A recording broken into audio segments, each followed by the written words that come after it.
ত্রয়োদশ জাতীয় সংসদ নির্বাচন স্থগিত হওয়া শেরপুর ৩ আসনের নির্বাচন আজ অনুষ্ঠিত হচ্ছে। সকাল থেকেই বিভিন্ন কেন্দ্রে যাওয়ার চেষ্টা করেছি।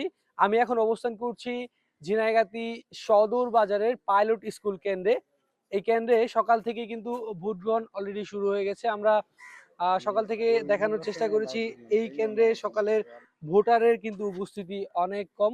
যে আইন শৃঙ্খলা বাহিনীর পরিস্থিতি কিন্তু এই কেন্দ্রে আমরা যেমনটি দেখছি একদম আইন শৃঙ্খলার নিরাপত্তার চাদরে ঢেকে ফেলা হয়েছে ঝিনাইগাতী উপজেলার ৫৬টি কেন্দ্র।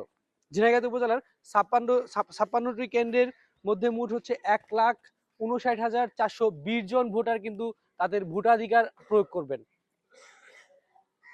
শেরপুর ৩-এর এই নির্বাচনটি স্থগিত হয়েছিল শেরপুর ৩-এর একজন বৈধ প্রার্থী মারা যাওয়ার ফলে।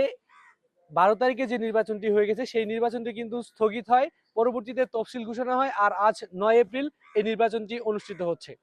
আমরা প্রত্যেকটি কেন্দ্রে খোঁজ নিয়েছি। আইন শৃঙ্খলার বাহিনীর আইন শৃঙ্খলার যে নিরাপত্তাটা জোরদার করেছে বা নিরাপত্তার চাদরে ঢেকে ফেলা হয়েছে, এতে করে এই অঞ্চলের মোট ৫৬টি কেন্দ্রে কিন্তু ভোটাররা তাদের নির্বিঘ্নে ভোট প্রদান করতে পারবেন এবং তাদের পছন্দের প্রার্থীকে ভোট প্রদান করতে পারবেন। সকাল থেকেই ভোটারের উপস্থিতি কম থাকলেও বেলা বাড়ার সঙ্গে সঙ্গে কিন্তু এই ভোটারের উপস্থিতি বাড়বে এবং কি ভোটাররা তাদের পছন্দের প্রার্থীকে নির্বিঘ্নে ভোট দিতে পারবে।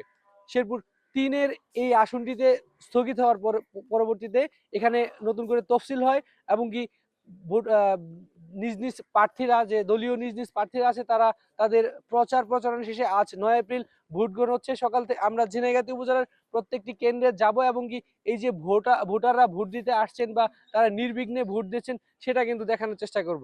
আমি আতিকুর রহমান খান, সংবাদ সারাবালা, ঝিনাইগাতী।